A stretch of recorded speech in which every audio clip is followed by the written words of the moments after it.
students, how are you? I hope all are good. Today let me start SST chapter number 5, Earth's movement. Here learning outcomes.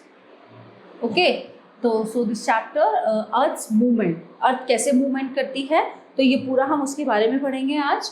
Plate movement, formation of mountains, volcanoes, earthquakes. ठीक है.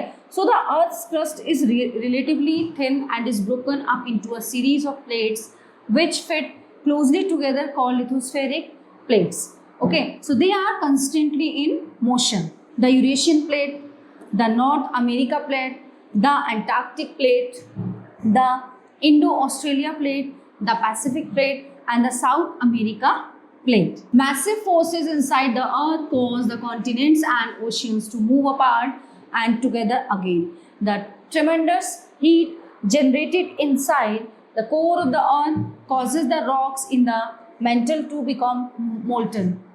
ठीक है. These molten rocks expand, rise and push the plates. जो हमारी अर्थ है उस पर कई तरह के रॉक्स होते हैं, है ना.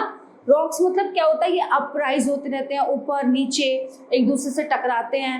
ठीक है. Rise and push the plates away from each other.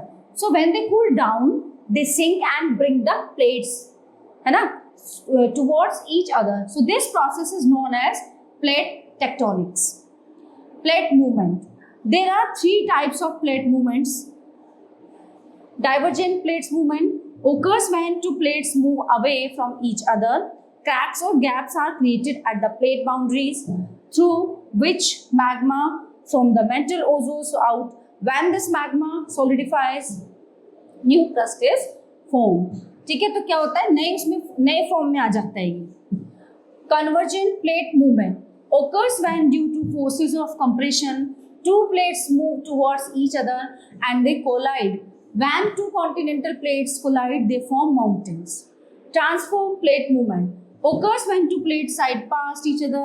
A tremendous friction occurs which leads to devastating earthquakes. Formation of mountains. When two lithosphere plates move, it may result in either folding or faulting. So these two processes are responsible for the formation of mountains. Next one is folding.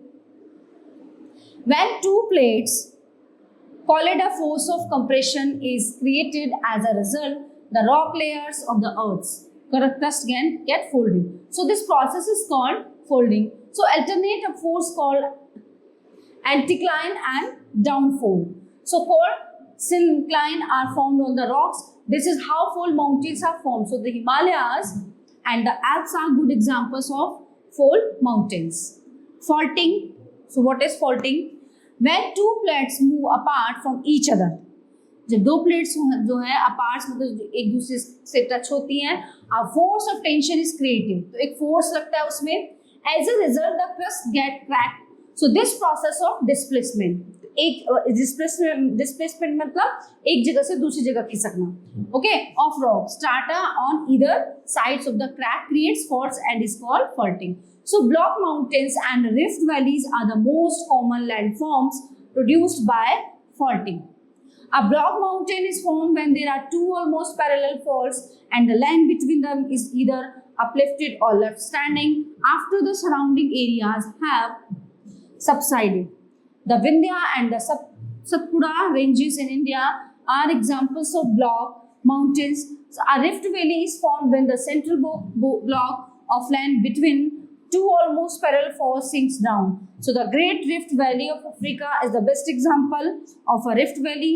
So the Narmada Valley in India, lying between the Vindhya and the Satpura ranges, is also a rift. Volcanoes can be simply defined as an opening in the Earth's crust through which molten material comes out from the interior of the earth. So this material consists of lava, ash, hot molten rock, steam, gas and solid rock particles. The opening of the volcano is called a vent. So a conical mountain may be formed around it. So crater of the volcano is a funnel shaped basin surrounding the. On the basis of nature and frequency of eruptions, volcanoes are classified into three types: active volcanoes, dormant volcanoes and extinct volcanoes. Okay, so number one, active volcanoes. Active volcanoes or living volcanoes, they erupt frequently and hurl out gases, ashes, lava and rocks A belt of such active volcanoes are found around the Pacific Ocean and is called the Ring of Fire. So, some famous active volcanoes are Mount Etna in Italy and Buran Island in the Andaman Sea, India. Dormant volcanoes. Dormant volcanoes are those volcanoes which have not erupted from a long period. They are also termed as sleeping volcanoes. Mount Vesuvius in Italy is a dormant volcano. Extinct volcanoes. Extinct volcanoes are inactive and therefore called dead volcanoes. So, Kilimanjaro in Africa and Rainier in the USA. ठीक है, दो volcano है, Kilimanjaro and Rainier in the USA are examples of extinct volcano. So, calders are lakes which are formed from extinct volcanoes. Distribution of volcanoes. Most of the world's active and dormant volcanoes are located in two distinct belts. So, number one, the Circum-Pacific Belt. It encircles the Pacific Ocean. It is also known as Pacific Ring of Fire. Most of the volcanoes are located in the Andes of South America and the Rockies of North America. The Mid-World Mountain Belt. It consists of the extinct and dormant volcanoes that lie among the Mediterranean Sea. The world's most beautiful volcanic mountain, Fusiyama in Japan, is under this belt. Earthquakes. Earthquakes are vibrations that move through the earth and over its surface. They are caused by disturbances that originate and inside the earth. Sudden movements deep beneath the surface, like the rupture of rocks and the collision of tectonic plates. So, release an enormous amount of energy in the front form of seismic or shock waves. So, these seismic waves travel to the surface and cause earthquakes. The seismograph is an instrument that detects and records the intensity of earthquake waves. So, the magnitude, severity of an earthquake is indicated by a number on the Richter scale. If an earthquake measures below 4 on the Richter scale, it is considered as a mild tremor. Okay, so if it is above 4 and below 6, it is considered a moderate tremor.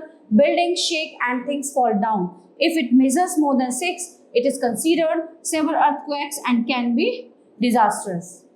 Earthquakes, building collapse, rivers change course, transport, power and water, supply lines get cut and gas lines break. So which can result in fire. So earthquakes under the sea can cause tsunamis, giant waves. Okay, so the all topics are covered here. I hope you all are very well understand this, and we will meet you the next class. Thank you.